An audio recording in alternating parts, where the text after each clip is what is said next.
तृतीयंक उर्वशी। अब इसमें गंधमादन पर्वत पर पुरूरवा और उर्वशी खड़े हैं। वहां पर उर्वशी कहती है, हे पुरूरवा, तुम अपने घर को लौट जाओ, मैं वायु के समान दुष्प्राप्य हूँ।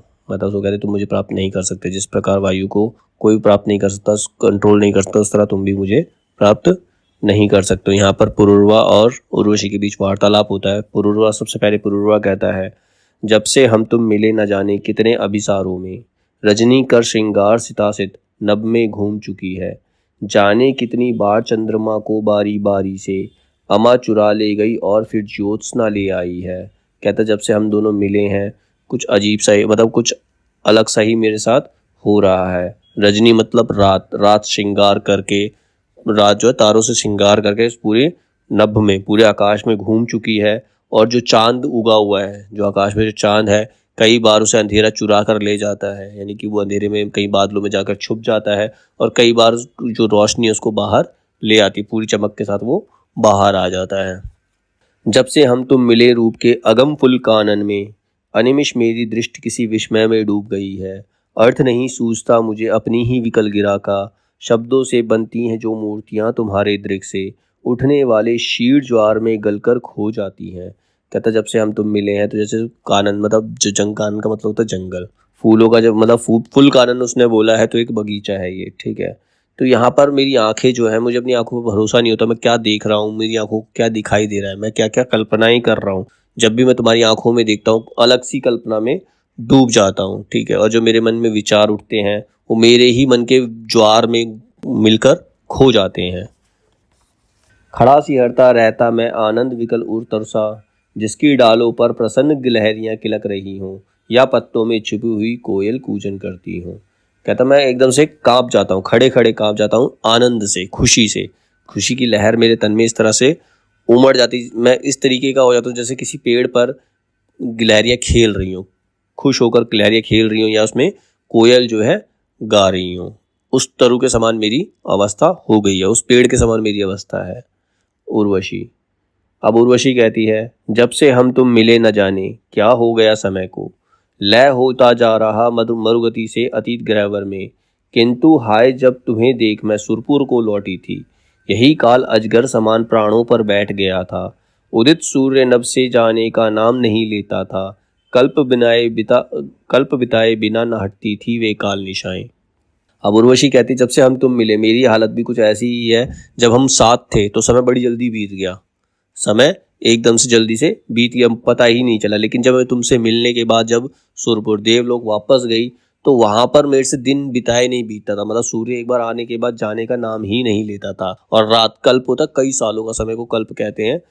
एक कल्प, रात भी ऐसा लगता है एक कल्प के समान, जैसे कई साल बीत गए हों। तो मेरी हालत ऐसी थी, ना तो दिन ही कटता था ना रातें ही कटती थी। काम धूम्र तल पड़ी तड़पती रहती तप्त फूलों पर तुम आए नहीं कभी छिपकर भी सिद्ध लेने को, निष्ठुर बन निश्चिंत भोगते रहे महल में सुख प्रताप का, यश का, जय का, कलियों का, फूलों का। मिले अंत में जब तब ललना की मर्यादा गवाकर, स्वर्ग लोक को छोड़ भूमि पर स्वयं चली मैं आई। कहती है कि मैं वहां पर फूलों पर भी इस प्रकार तड़प रही थी जैसे किसी गर्म सैया पर लेटी हो, लेकिन तुम कभी भी मेरी सुधि लेने नहीं आए, तुम कभी भी मुझसे मिलने स्वर्गलोक नहीं आए, और तुम अपने महल में बैठे हुए सुख भोगते रहे, प्रताप का, जय का, कलियों का, फूलों का, हर सुख तुम प्राप्त करते रहे, लेकिन तुम मुझसे मिलने नहीं आए। और अंत में जब हम मिले तब मिले जब मैं अपनी पूरी मर्यादा गवा करके स्वर्गलोक से धरती पर आई, तभी हमारा मिलन हुआ, तुमने उसका कोई प्रयास नहीं किया। पुरूरवा।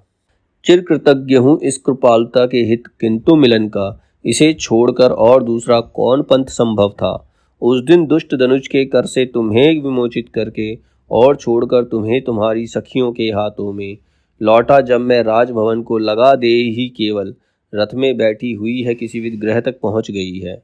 कहता है मैं तुम्हारा कृतज्ञ हूँ, मैं तुम्हारा एहसानमंद हूँ कि तुम मेरे पास आई, लेकिन इसके अलावा हमारे मिलन का कोई और दूसरा रास्ता था भी नहीं। जिस दिन मैंने उस राक्षस से तुम्हें बचाया था, उस राक्षस से बचा करके मैं तुम्हें तुम्हारी सखियों के साथ छोड़कर आया था, तो ऐसा लग रहा था कि मेरी केवल जो देह है, मेरा शरीर ही खाली रथ पर बैठकर राजमहल में आया, मेरा मन सिर्फ तुम्हारे पास ही रह गया।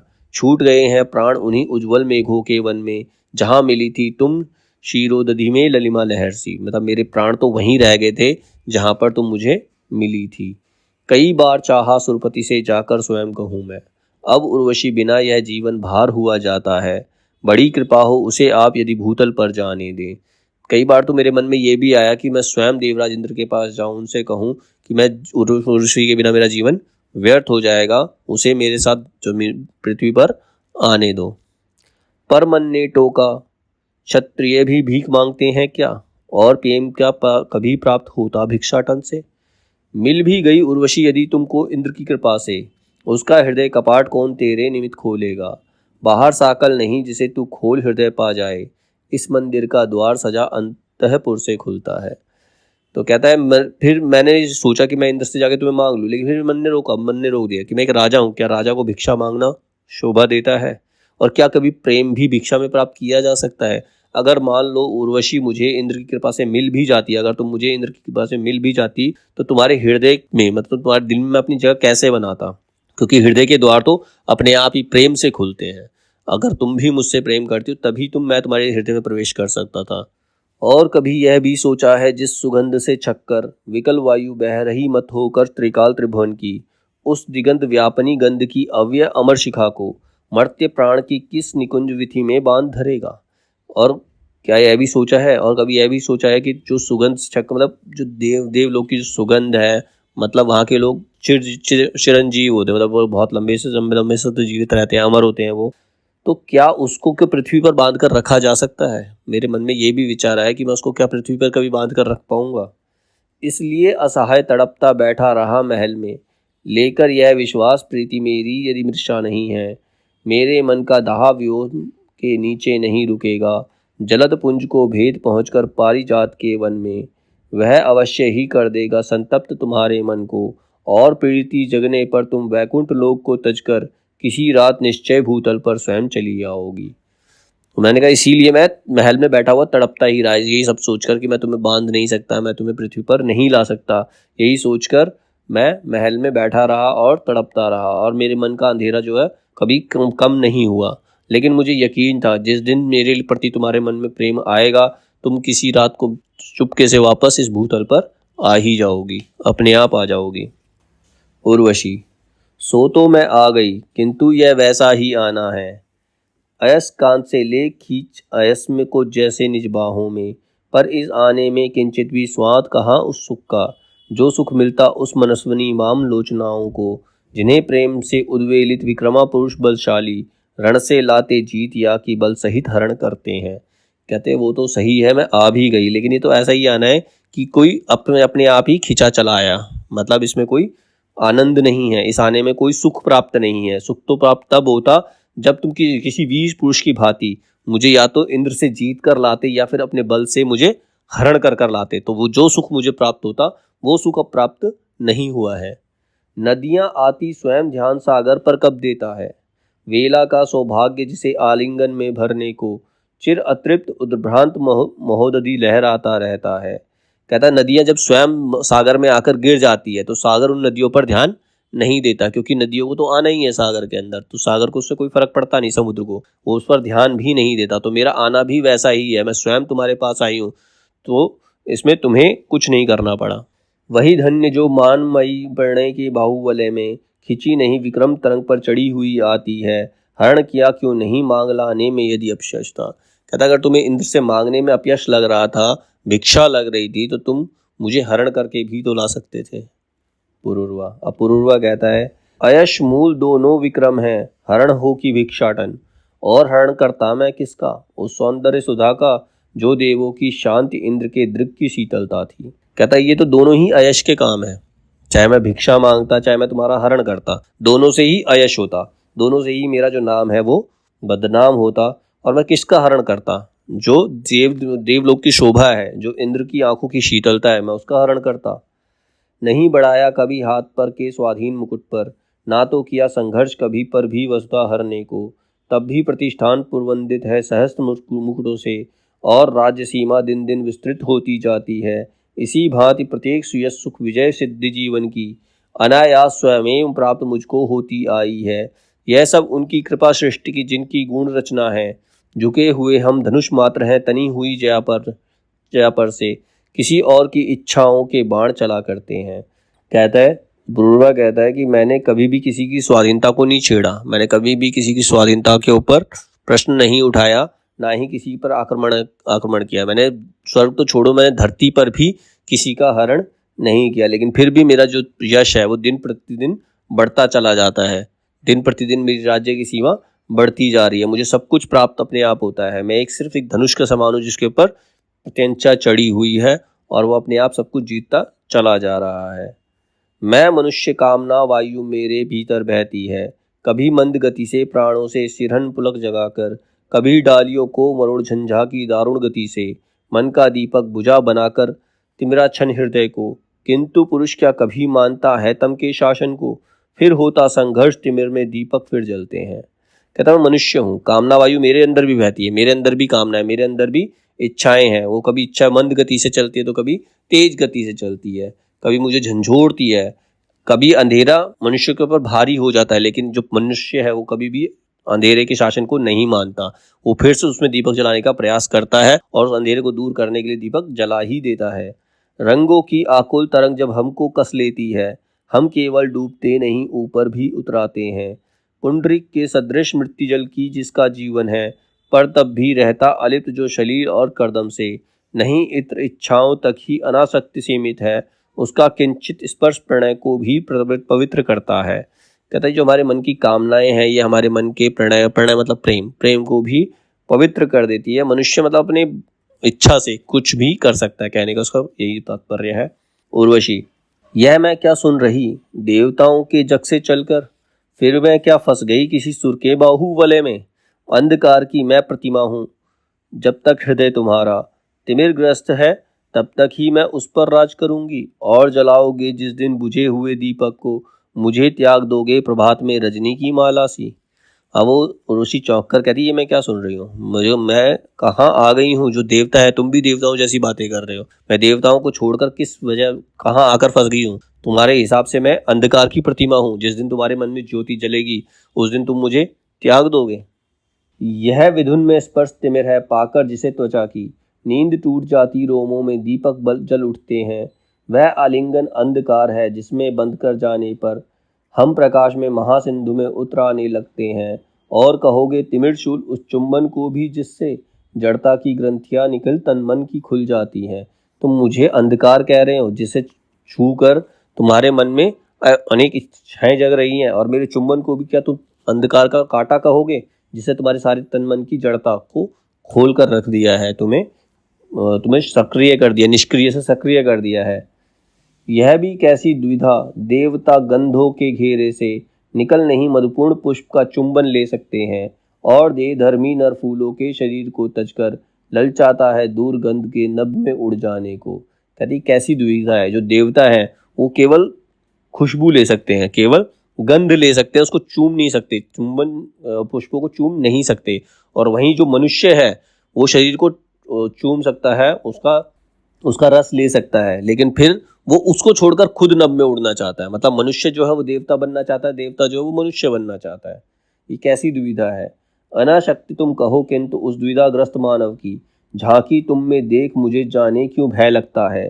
तन से मुझको कसे हुए अपने दृढ़ आलिंगन में, मन से किंतु विष्णु तुम दूर कहाँ चले जाते हो। बरसा कर पीयूष प्रेम का आंखों से आंखों में, मुझे देखते हुए कहाँ तुम जाकर खो जाते हो। कभी कभी लगता है तुमसे जो कुछ भी कहती हूँ, आयस उसका नहीं शब्द केवल मेरे सुनते हो। कहती मैं तुम मुझे अपने आलिंगन में भरकर, तुम मुझे अपनी बाहों में भरकर कैसी बातें कर रहे हो। तुम मुझे फिजिकली मेरे साथ हो, तुम मेरे साथ हो, तुम मेरे पास हो, लेकिन तुम्हारा मन कहीं और है, तुम्हारा मन यहाँ है ही नहीं। तुम्हारा मन देवता बनने में लगा हुआ है। मुझे समझ नहीं आता कि तुम मेरे केवल शब्द ही सुन रहे हो, उनका मतलब तुम नहीं समझ पा रहे हो, मेरे शब्दों का अर्थ तुम नहीं निकाल पा रहे हो। क्षण में प्रेम अगाध सिंधु हो जैसे आलोड़न में, और पुनः वह शांति नहीं जब पत्ते भी हिलते हैं। अभी दृष्टि युग युग के परिचय से उत्फुल्ल हरी सी, और अभी यह भाव गोद में पड़ी हुई मैं जैसे युवती नारी नहीं प्रार्थना कोई कविता हूँ। समित वहिनी शुर की शीतलता तो अज्ञात नहीं है, पर ज्वलंत नर पर किसका यह अंकुश लटक रहा है। छक्कर देता उसे नहीं पीने जो रस जीवन का, ना तो देवता सदृश गंध नभ में जीने देता है। तो कहते हैं क्षण में प्रेम आघात, मतलब ये मनुष्य कैसा जीव है, एक क्षण में तो इतना प्रेम दिखाता है और दूसरे क्षण वो इतना शांत हो जाता है कि पत्ते तक नहीं हिलते हैं। मुझे समझ नहीं आ रहा है कि मैं कहाँ आ गई हूँ, किसकी गोद में आ गई हूँ। ऐसा लगता है कि मैं नारी नहीं, कोई प्रार्थना या कविता हूँ जिसे सिर्फ महसूस कर रहा है। देवताओं का समझ में आता है कि उनकी एक मर्यादा होती है, लेकिन मनुष्य पर, इस ज्वलंत नर पर किसका अंकुश है जो उसे जीवन का रस नहीं पीने देता? ये उसका मन है जो कि देवता बनने के लिए तत्पर है। पुरुरवा, कौन है अंकुश, इसे मैं भी नहीं पहचानता हूँ, पर सरोवर के किनारे कंठ में जो जल रही है उस त्रषा उस वेदना को जानता हूँ। आग है कोई नहीं जो शांत होती और खुलकर खेलने से भी निरंतर भागती है।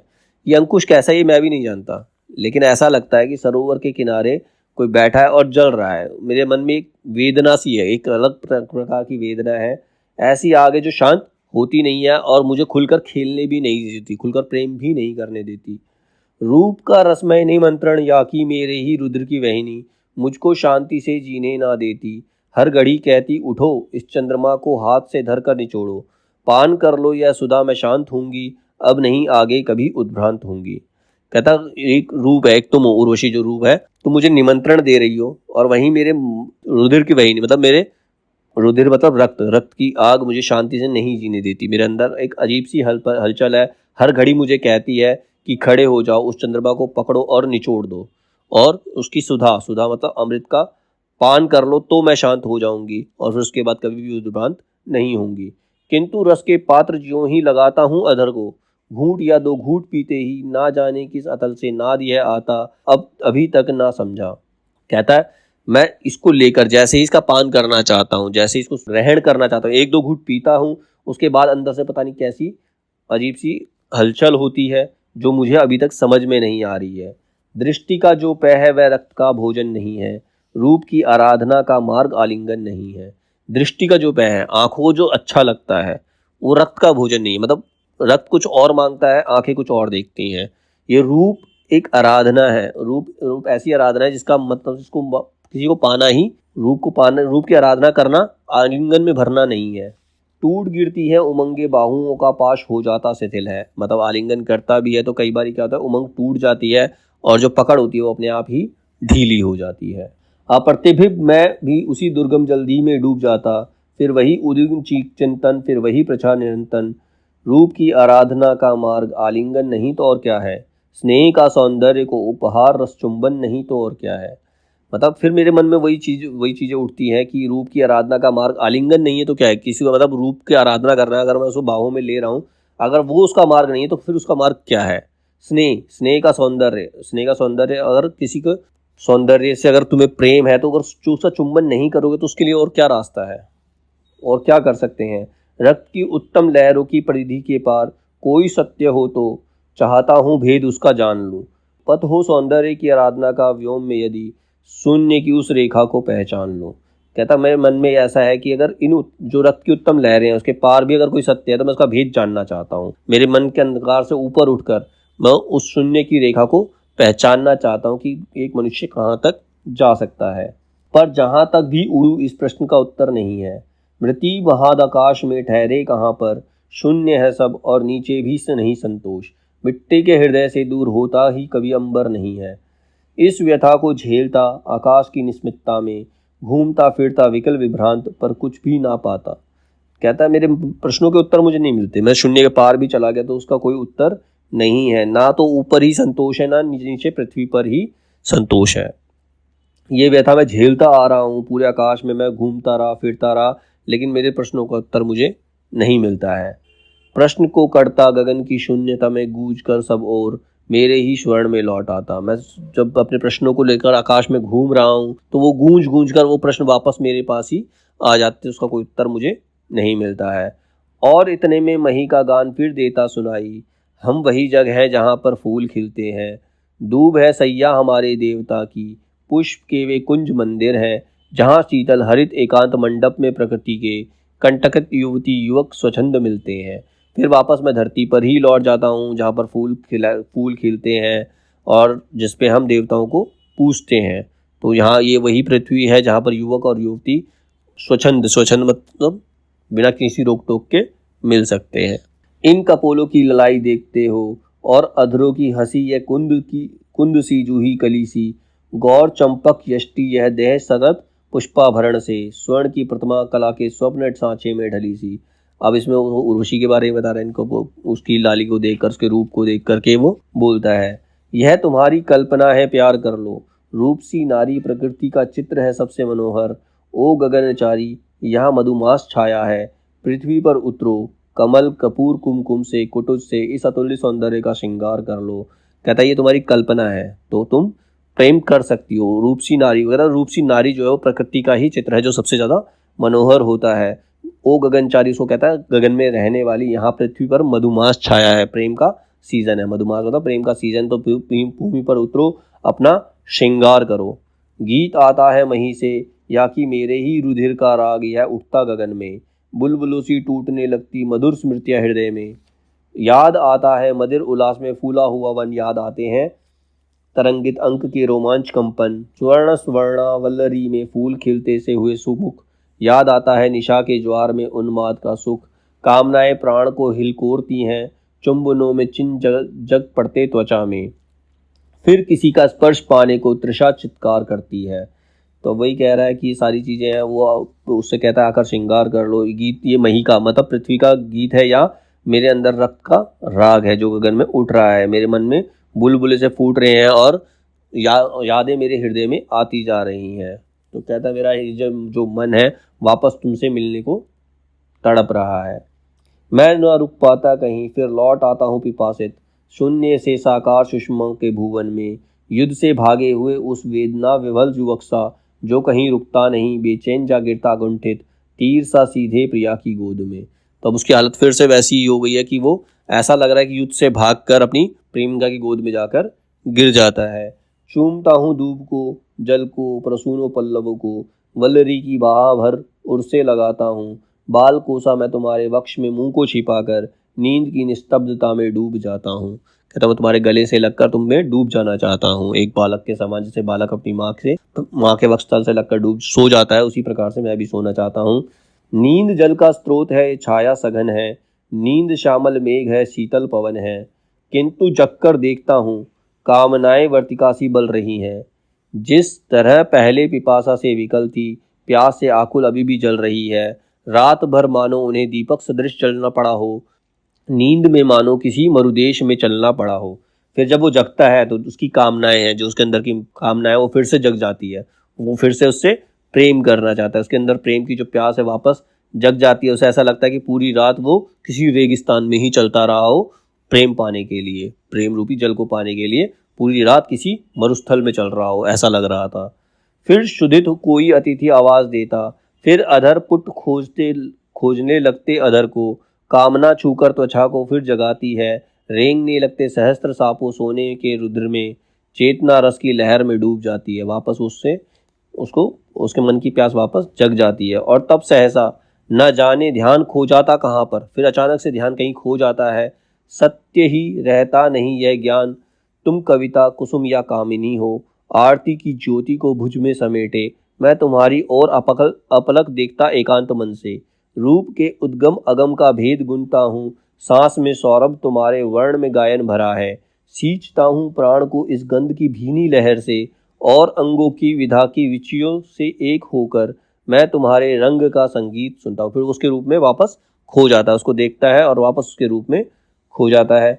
और फिर यह सोचने लगता है कि कहाँ किस लोक में हूँ, कौन है यह वन सघन हरियालियों का, झूमते फूलों लचकती डालियों को, कौन है यह देश जिसकी स्वामिनी मुझको निरंतर वारुणी की धार से नहला रही है, कौन है यह जग समेटे अंक में ज्वालामुखी को चांदनी चुमकार कर बहला रही है। कौमुदी के इस सुनहरे जाल का बल तोलता हूँ, एक पल उड़ीन होने के लिए पर खोलता हूँ। मतलब उसके मन में हजार ज्वालामुखी फट रहे हैं, चांदनी की तरह चुमकर उसको वापस बहला रही है, उसको अपनी तरफ, मतलब एक तरह से उसको वापस उर्वशी जो है अपनी तरफ ये आकर्षित कर रही है। पर प्रभंजन मत है इस भांति रस अमोद में, उड़ ना सकता लौट गिरता है कुसुम की गोद में। मतलब जो इस अमोद में, वो जो आसमान में उड़ रहा है, कल्पना के आकाश में उड़ रहा है, तो वापस वो गिरकर फूल की गोदी में ही आकर गिरता है। टूटता तोड़े नहीं यह किस लियों का दाम, फूलों की लड़ी जो बंद गई खुलती नहीं है, कामनाओं के झकोरे रोकते हैं राह मेरी, खींच लेती है तृषा पीछे पकड़कर बाह मेरी। मतलब उसकी कामनाएं से आगे बढ़ने नहीं दे रही हैं, उसे वापस उर्वशी के पास ही रोक रही हैं। सिंधु सा उद्दाम अपरंपार मेरा बल कहाँ है, गूंजता जिस शक्ति का सर्वत्र जय जयकार, उस अटल संकल्प का संबल कहाँ है। कहता मेरी बल का जय जयकार हर तरफ है, मैं चारों तरफ मैं फेमस हूँ, मेरे अंदर इतना बल है, इतना संयम है, तो वो कहाँ चला जाता है जब मैं तुम्हारे सामने हूँ। तो वो मुझे आगे लेकर क्यों नहीं बढ़ रहा है, मुझे खींच क्यों नहीं पा रहा है। यह शिलाशा वक्ष ये चट्टान सी मेरी भुजाएं, सूर्य के आलोक से दीपित सुमंत भाल, मेरे प्राण का सागर अगम उत्ताल उच्छल है। सामने टिकते नहीं वनराज पर्वत डोलते हैं, कांपता है कुंडली मारे समय का व्याल, मेरी बाह में मारुत गरुड़ गजराज का बल है, मर्त्य मानव की विजय का तुर्य हूँ मैं। उर्वशी अपने समय का सूर्य हूँ मैं, अंध तम के भाल पर पावक जलाता हूँ, बादलों के शीश पर संयंत्र चलाता हूँ। अपने बारे में बता रहा कि मैं कितना शक्तिशाली हूँ, मेरा नाम है, मैं एक सूर्य के समान हूँ, मैं पूरे अंधकार को हर सकता हूँ। पर न जाने बात क्या है, इंद्र का आयुध पुरुष जो झेल सकता है, सिंह के बाहें मिलाकर खेल सकता है, फूल के आगे वही असहाय हो जाता, शक्ति के रहते हुए निरुपाय हो जाता। लेकिन पता नहीं क्या बात है, मैं इंद्र के सामने लड़ सकता हूँ, इंद्र से लड़ सकता हूँ, लेकिन पुष्प के सामने आकर मैं असहाय हो गया हूँ, मेरे पास कोई उपाय नहीं है, मैं नहीं कुछ कर पा रहा हूँ। विद्ध हो जाता सहज वंकिम नयन के बाण से, जीत लेती रूप सी नारी उसे मुस्कान से। मैं इतना वीर हूँ, मैं पहाड़ पर्वत सबको कंट्रोल कर सकता हूँ, सब कुछ कर सकता हूँ, लेकिन एक नारी के सामने बेबस हूँ, एक रूप सी नारी की एक मुस्कान के आगे मैं हार जाता हूँ। मैं तुम्हारे बाण का बींधा हुआ खग, वक्ष पर धर शीश मरना चाहता हूँ। मैं तुम्हारे हाथ का लीला कमल हूँ, प्राण के सर्स में उतरना चाहता हूँ। कहता मैं तुम्हारे बाणों से घायल हुआ एक खरगोश की तरह तुम्हारे सीने पर सर रखकर मर जाना चाहता हूँ। मैं तुम्हारे हाथ के कमल बनकर अपने प्राण देना चाहता हूँ। कौन कहता है तुम्हें मैं छोड़कर आकाश में विचरण करूंगा, ये कौन कहता है कि मैं तुम्हें छोड़कर आकाश में चला जाऊंगा या देवता बन जाऊंगा। बाहुओं के इस वलय में गात्र की बंदी नहीं है, वक्ष के इस तल पर सोती ना केवल देह, मेरे व्यर्ग व्याकुल प्राण भी विश्राम पाते हैं। मर्त्य नर को देवता कहना मृषा है। मतलब इस मर्त्य नर को, मतलब जो मर्त्य नर का मतलब है जो नर है उसकी मृत्यु होना निश्चित है, तो उसको तुम देवता नहीं कह सकते। देवता शीतल मनुज अंगार है, देवता शीतल है, बहुत ठंडे रहते हैं, शीतल है, लेकिन मनुज जो है अंगार है, उनके अंदर ज्वाला उठती है। देवताओं की नदी में ताप की लहरें ना उठती, किंतु नर के रक्त में ज्वालामुखी हुंकारता है। घूर्णियां चिंगारियों की नाचती हैं, नाचते उड़कर दहन के खंड पातों में हवा में, मानवों का मन गले पिघले अनल की धार है। देवताओं के मन बिल्कुल शांत होते हैं, लेकिन जो मनुष्य का मन है उसके अंदर ज्वालामुखी घूमता है, वो सब कुछ जला सकता है, वो एक आग की धार के समान है। चाहिए देवत्व पर इस आग को धर दूं कहाँ पर, कामनाओं को विसर्जित व्योम में कर दूं कहाँ पर। मुझे देवत्व चाहिए, लेकिन जो मेरे मन की आग है, मेरे मन की जो व्यथा है और मेरी जो कामनाएं हैं, उनको कहाँ विसर्जित करूं, उनको कहाँ रख के आऊं।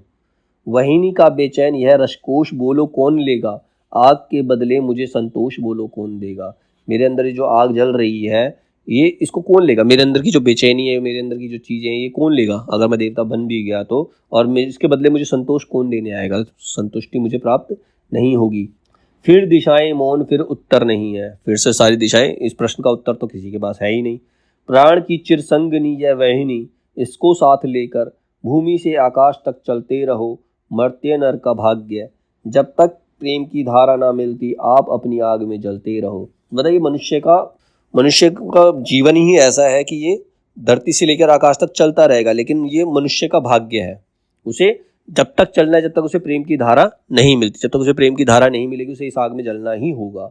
एक ही आशा मरुस्थल की तपन में, जो सजल का दम बनी सिर पर तुम्हारी छां है, एक ही सुख है उस स्थल से लगा हूँ, ग्रीव के नीचे तुम्हारी बाह में। इन प्रफुल्लित प्राण पुष्पों में मुझे शाश्वत शरण दो, गंध के इस लोक को बाहर न जाना चाहता हूँ, मैं तुम्हारे रक्त के कण में समाकर प्रार्थना के गीत गाना चाहता हूँ। कहता मैं तुम्हारे हृदय से लगकर ही रहना चाहता हूँ, मुझे कहीं और नहीं जाना, मैं तुम्हारे ही प्राणों का गीत बनकर रहना चाहता हूँ। अब उर्वशी कहती है, तो सारा कहा इसने पुरुरवा ने। उर्वशी कहती है, स्वर्ण दी सत्य ही वह जिसे उर्मिया नहीं खरताप नहीं, देवता शेष जिसके मन में कामना, द्वंद्व परिताप नहीं। पर ओ जीवन के चटुल वेग, तू होता क्यों इतना कातर। तू पुरुष तभी तक गरज रहा, तब तक भीतर यह वैश्वानर। मतलब तू पुरुष तब तक ही है जब तक तेरे अंदर ये कामनाएं हैं। जिस दिन ये कामना खत्म होगी तो तू मनुष्य नहीं रह पाएगा। जब तक यह पावक शेष, तभी तक सखा मित्र त्रिभुवन तेरा। चलता है भूतल छोड़, बादलों के ऊपर चंदन तेरा। जब तक यह पावक शेष, तभी तक सिंधु समादर करता है। अपना मस्तक मणि रत्न कोश चरणों पर लाकर धरता है। पत नहीं रोकते सिंह, राह देती है सगंध अरण्यानी। तब तक ही शीश झुकाते हैं सामने प्रांशु पर्वतमानी। सुरपति तब तक ही सावधान रहते बढ़कर अपनाने को। अप्सरा स्वर्ग से आती है अधरों का चुंबन पाने को। तुम्हारे मन में जो आग है, ये जो तुम्हारी आग कामना है, तब तक ये तुम्हारे अंदर है, तब तक ही तुम सबके ऊपर भारी हो। ये जो अप्सराएं हैं, ये एक चुंबन पाने के लिए ही, मनुष्य का प्रेम पाने के लिए ही स्वर्ग से धरती पर आती है, क्योंकि वो सुख उन्हें स्वर्ग में प्राप्त नहीं होता है, इसीलिए वो पृथ्वी पर आती हैं। जब तक यह पावक शेष, तभी तक भाव द्वंद्व के जगते हैं। बारी बारी से मही स्वर्ग दोनों ही सुंदर लगते हैं। मरघट की आती याद, तभी तक पुल्ल प्रसूनवनों में। सूने शमशान को देख चमेली जूही फूलती है मन में। सैया की याद, तभी तक देवालय में मुझ तुझे सताती है। और शयन कक्ष में मूर्ति देवता की मन में फिर जाती है। कहते जब तक ये पावक तेरे मन में, जब तक तेरे मन में ये आग है, तभी तक ही तेरे द्वंद्व है, तब तक ही तेरे को ये धरती और स्वर्ग दोनों ही अच्छे लगते हैं। धरती पर रह के धरती का सुख, स्वर्ग में रहकर स्वर्ग का सुख, तभी तक दोनों अच्छे लगते हैं। तिलबिश मल का लेश नहीं, यह सिला शुभ्र पावक केवल। जो किए जा रहा तुझे दग्ध क्षण क्षण और अधिक उज्ज्वल। जितना ही यह घर अनल ज्वार शोणित में उमय उबलता है, उतना ही यौवन अग्रुदीप्त कुछ और धधक कर जलता है। मैं इसी अग्र की ताप तप्त मधुमयी गंध पीने आई। निर्जीव स्वर्ग को छोड़ भूमि की ज्वाला में जीने आई। मेरे हिसाब से जो स्वर्ग है वो निर्जीव है, वहां पर कुछ रस नहीं है। वही रस लेने में पृथ्वी पर आई हूँ। जो तुम्हारे मन की आग है, ये जो तपन है, इसी तपन की वजह से मैं इस पृथ्वी पर आई हूँ। बुझ जाए मृत्तिका अनल, स्वर्गपुर का तू इतना ध्यान न कर। जो तुझे दीप्ति से सजती है, उस ज्वाला का अपमान न कर। तेरे मन की आग बुझ जाए, मतलब स्वर्ग का इतना ध्यान ना कर, तेरे मन की आग ही खत्म हो जाए। जब तक तुम्हारे मन में ये आग है, तब तक ही तुम्हारा जीवन है। इस जो मन की आग है, इसका अपमान मत करो। तू नहीं जानता इसे वस्तु जो इस ज्वाला में खिलती है। सुरक्या सुरेश के आलिंगन में ना कभी वह मिलती है। यह विकल व्यग्र विहवल प्रसर, सुर की सुंदरी कहाँ पाए। प्रज्वलित रक्त का मधुर स्पर्श, नव की अप्सरी कहाँ पाए। ये जो तुम्हारे मन के अंदर ज्वार है, ये जो मन की ज्वाला है, यही ये स्वर्ग की सुंदरियों को भी प्राप्त नहीं है, स्वर्ग की अप्सराओं को भी ये प्राप्त नहीं है, स्वर्ग में रहकर प्राप्त नहीं है। उसी को प्राप्त करने के लिए वे पृथ्वी पर आती हैं। वे रक्तहीन सुचि सौम्य पुरुष, अंबरपुर के शीतल सुंदर। दे उन्हें किंतु क्या दान स्वप्न, जिनके लोहित संतप्त प्रखर। यह तो नर ही है एक साथ, जो शीतल और ज्वलित भी है। मंदिर में साधक व्रति, पुष्प वन में कंदर्प ललित भी है। योगी अनंत चिन्मय, अरूप को रूपायित करने वाला। भोगी ज्वलंत रमणी, सुख का चुंबन अधीर धरने वाला। कहते देवताओं के पास ये सुख नहीं है, ये मनुष्य ही है जो शीतल भी है और ज्वलित भी है, जो अपने मन को शांत भी कर सकता है और उसके मन में ज्वाला भी भड़क सकती है, जो प्रेम भी कर सकता है और साधना भी कर सकता है। ये केवल मनुष्य ही है। मन की असीमता में निबद्ध नक्षत्र पिंड ग्रह दिशाकाश। तन में रश्मिनी की धारा, मिट्टी की मृदु सौंधी सुवास। मानव ही नहीं, अमृत नंदन यह लेख अमर भी है। वह एक साथ जल अनल मृत्युमन, महदंबर शर अक्षर भी है। तू मनुज नहीं देवता, कांति से मुझे मंत्र मोहित कर ले। फिर मनुज रूप धर उठा गाढ़, अपने आलिंगन में भर ले। मैं दो विटपों के बीच मगन नन्ही लतिका सी सो जाऊं। छोटी तरंग सी टूट उर्स्थल के महिद्र पर खो जाऊं। मतलब तुम मनुष्य हो, तुम देवता भी बन सकते हो। तुम केवल मनुष्य नहीं, तुम्हारे अंदर देवता की कांति भी है, देवताओं का रूप भी है। तो मैं तुम पर मोहित हूँ, तुम मुझे अपनी बाहों में भर लो। मैं तुम्हारी बाहों में एक छोटी लता से, जैसे पहाड़ों की बाहों में एक छोटी सी लता डूब जाती है, मैं तुम्हारे अंदर उसी प्रकार से डूब जाना चाहती हूँ। आ मेरे प्यारे त्रिषित श्रांत, अंतर सर में मंजित करके। हर लूंगी मन की तपन चांदनी, फूलों से सज्जित करके। रसमयी मेघमाला बनकर मैं तुझे घेर छा जाऊंगी। फूलों की छां तले अपने अधरों की सुधा पिलाऊंगी। उसको कहती है, अपना कहते प्यारे मेरे पास आ जाओ, मैं तुम्हें शांति दूंगी, तुम्हारे मन को शांति दूंगी, तुम्हारे मन की जो ज्वाला है उसको मैं शांत करूंगी और अपने होठों से तुम्हें अमृत पिलाऊंगी। पुरुरवा। तुम मेरे बहुरंगे स्वप्न की मणि कुटिम प्रतिमा हो। नहीं मोहती तो हो केवल तन की प्रशंस द्रुति सी ही, पर गति की भंगिमा लहर से, स्वर से, किंचित से और गूढ़ दर्शन चिंतित भरी उक्तियों से भी। कहता तुम मेरे मन की प्रतिमा हो, तुम मुझे अपनी ओर आकर्षित करती हो, किंतु अनल की दाहकता का यह दर्शन हर सकता है, हर सकते हैं उसे मात्र ये दोनों नयन तुम्हारे, जिनके सुचि निसिम नील नभ में प्रवेश करते ही मन के सारे द्विधा द्वंद्व चिंता भय मिट जाते हैं। वो कहता है ये सही बात है कि तुम्हारे जो नयन है, तुम्हारी जो आंखें हैं, वही मेरे मन का ताप हर सकती है। तुम्हारे पास आते ही मेरे सारी दुविधा जो है वो खत्म हो जाती है। या प्रवाल से अधर दीप्त, जिसका चुंबन लेते ही धुल जाती है शांति, प्राण में पाटल खिल जाते हैं और उमड़ आसुरी शक्ति फिर तन में छा जाती है। किंतु हायरी लहर वहिनी की, जिसे रक्त कहते हैं, किंतु हायरी अविच्छिन्न वेदना पुरुष के मन की, कर्पूरित उन्मत्त सुर में इतने रंगीन धुएं में जाने कितनी पुष्पमुखी आकृतियां उतराती हैं। रंगों की यह घटा व्यग्र झंझाका यह मादकता की, चाहे जितनी उड़े बुद्धि पर राह नहीं पाती है। छिपता भी यदि पुरुष कभी क्षण भर में निभृत निर्लय में, यही वहिनी फिर उसे खींच मधुमन में ले आती है। मतलब जो मेरे मन की वहिनी है, मेरे वहिनी मतलब आग है, मेरे मन की जो आग है वो वापस मुझे तुम्हारे पास ही लेके आती है। तुम्हारे पास मुझे शांति प्राप्त होती है। मैं जैसे ही तुम्हारे पास आता हूँ, तुम्हें अपनी भावों में भरता हूँ, तो मेरे अंदर का जो राक्षस है वो जाग जाता है। प्रेम पाने के लिए वो जाग जाता है। अपरहित यह अनल दग्ध हो इसकी दाहकता से, कुंज कुंज में जगे हुए कोकिल क्रंदन करते हैं। घुणी चक्र आंसू पुकार झंझा प्रवेग उद्वेलन करते रहते सभी रात भर दृढ़ विदृढ़ तिमिर को। और प्राप्त जब महाशुद्ध प्लावन पग फैलाता है और जगती है प्रवृत्त सेवित, सब बंद टूट जाते हैं। दुर्निर्वार यह वहिनी मुक्त सी, इसकी लोक इंगित से उड़ते हैं तूफान और संसार मरा करता है। कहता है ये सब कुछ, मेरा पूरा संसार मेरे लिए निर्जीव हो जाता है, पूरे संसार का मेरे लिए कोई अर्थ नहीं रह जाता जब मैं तुम्हारे पास होता हूँ। उर्वशी, रक्त बुद्धि से अधिक बली है और अधिक ज्ञानी भी, क्योंकि बुद्धि सोचती और शोणित अनुभव करता है। निरी बुद्धि की निर्मितियाँ निष्प्राण हुआ करती हैं। चित्त और प्रतिमा इसमें दोनों जीवन लहराता है। वह सूजों से नहीं पत्र पाषाणों में आया है, कलाकार के अंतर के हिलकोरे हुए रुधिर से। कहते रक्त बुद्धि से अधिक बली होती है, मतलब जो अंदर का रक्त है, हमारे अंदर के रक्त का जो ज्वार है वो बुद्धि से ज़्यादा तेज होता है, ज़्यादा ज्ञानी होता है। क्योंकि बुद्धि केवल सोचती है, उसका अनुभव रक्त ही करता है। हमारा हृदय पीड़ा जो होती है मन को होती है, बुद्धि केवल सोचती है। निरी बुद्धि की निर्मितियाँ निष्प्राण हुआ करती हैं, मतलब बुद्धि से जो निर्मित होती हैं वो मूर्तियाँ जो निर्मित बुद्धि से की जाती है वो उनमें प्राण नहीं होते, वो केवल निष्प्राण ही हो सकती है। कोई चित्र हो, प्रतिमा हो, उसमें जीवन नहीं होता। जब तक उसके अंदर रक्त का संचार नहीं आता तब तक वो एक मूर्ति के समान है। तो जो रक्त है वो बुद्धि से कहीं अधिक बड़ा है। क्या विश्वास करे कोई कल्पना मई इस धी का, अमित वार देती है छलना भेज तीर्थ प्रतीकों को, उस मंदिर की ओर कहीं जिसका अस्तित्व नहीं है। मतलब ये बुद्धि है कि कल्पना है। वो जो तीर्थ यात्रा करने जाते हैं तो उनका दिमाग उनको वहाँ ले जाता है, वहाँ जहाँ कुछ है ही नहीं, जिसका कोई अस्तित्व ही नहीं है। पर शोणित दौड़ता जिधर को उधर अभिप्रेरित दिशा में, निश्चय ही कोई प्रसून यौवन तुर्फ सौरभ से विकल व्यग्र मधुकर को रस आमंत्रण भेज रहा है।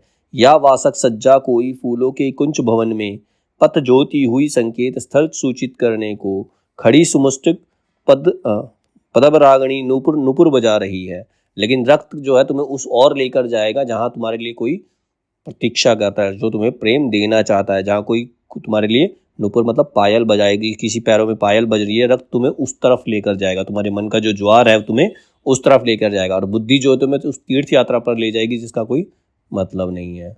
या कोई रूप सी उन्मना बैठी जाग रही है, प्रणय सेज पर क्षितिज पास विद्रुम की अरुणाई में, सिर की और चंद्रमय मंगल निंद्रा कलश सजाकर। मतलब तुम्हें जो मन का ज्वार है वो उस तरफ ले जाएगा जहाँ कोई रूप सी नारी तुम्हारे इंतजार में बैठी है, तुमसे प्रेम करना चाहती है। श्रुतिपुट उस उत्पत्त श्वास का स्पर्श और अधरों पर रसना की गुदगुदी अदीप्ति निश में अधियाले में, रसमाती भटकती उंगलियों का संचरण त्वचा पर, इस निगूढ़ कुंजन का आश्य बुद्धि समझ सकती है। मतलब इसका जो रहस्य है वो बुद्धि नहीं समझ सकती।